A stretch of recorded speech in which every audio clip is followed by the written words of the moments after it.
더불어민주당 최고위원 선거에 나선 강선우 후보가 2020년 11월에 낸 비동의 녹음죄 법안의 내용은 이렇습니다. 현행 성폭력 방비법상 동의가 없는 촬영은 성범죄로 처벌받는데요. 음성은 별도의 처벌 조항이 없습니다. 따라서 녹음기나 그 밖에 이와 유사한 기능을 가진 기계 장치를 이용해서 성적 욕망 또는 수치심을 유발할 수 있는 사람의 음성을 녹음 대상자의 의사에 반하여 녹음한 자는 3년 이하의 징역 또는 3천만 원 이하의 벌금에 처한다는 것입니다. 이렇게 되면 무슨 일이 벌어지느냐? 서로 사랑하는 사이여서 성관계까지 갔는데 아무래도 훗날 여성의 변심이 우려돼서 이걸 성폭력이 아님을 입증할 목적으로 녹음했단 말이죠. 어디에 유포하거나 그러지 않고 소지만 했던 것입니다. 아니나 다를까 그런 일이 발생해서 성폭력범으로 몰렸단 말이죠. 연인의 변심으로 인해서 정상적인 성관계였는데 이것이 이제 강간으로 규정이 됐단 말입니다. 재판정에서 나는 상대와 사랑해서 성관계를 가졌다는 증거로 그 녹음물을 제출하게 된단 말이죠. 그래서 구제 받으려고 하는 것입니다. 실제로 구제받은 사람들이 있었습니다. 얼마 전에도 있었습니다.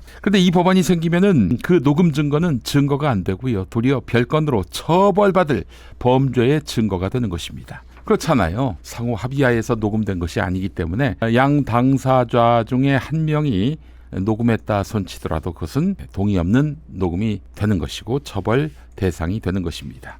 제3자가 녹음하면 그건 말할 것도 없는 거고요. 자, 여자가 변심해서 서로 사랑을 확인하는 성관계가 강간으로 둔갑해도 남자 너희는 닥치고 당하라 이렇게 되는 것입니다. 억울하게 성범죄자로 몰렸을 때 이를 뒤집을 방법은 많지 않습니다. 특히 성범죄에 대해서는 수사기관과 사법기관 모두 이른바 성인지 감수성에 따라서 여성의 진술을 수용하는 현재의 추세에서 남성들은 이에 대응할 마땅한 방어수단 자체가 없습니다. 강선우 의원은 이 녹음물이 유출될 가능성 때문에 입법을 추진했다고 말하는 것 같습니다. 그런데 그 염려는 기우입니다. 지금 있는 법으로도 충분히 처벌 가능하거든요.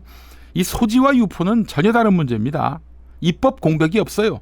녹음물을 소지하는 것과 유포하는 것 전혀 다르다고 말씀드렸죠. 이런 주장을 펼치는 사람도 있습니다. 성범죄를 저지르지 않는다면 두려워할 필요가 있겠는가라고 말입니다.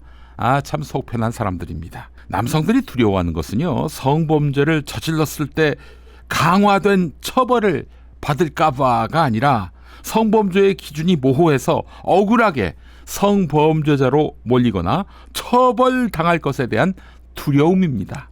이 두려움을 해소하기 위해서 법이 보다 명확해야 하는 것이고요.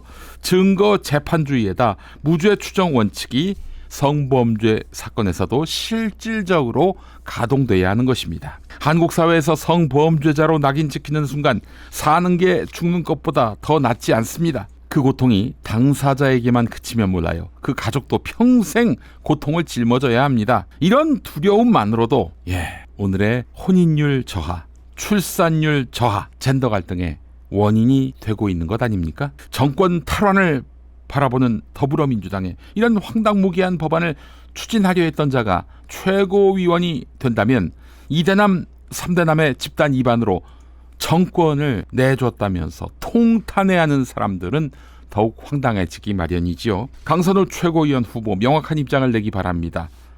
어제 EJ 나와가지고 도대체 무슨 말을 하는 건지 알아들을 수 없는 해명을 했는데 명확한 입장을 낼 때입니다. 회피해서는 안 됩니다. 이 이슈 모른 척 해도 안 됩니다.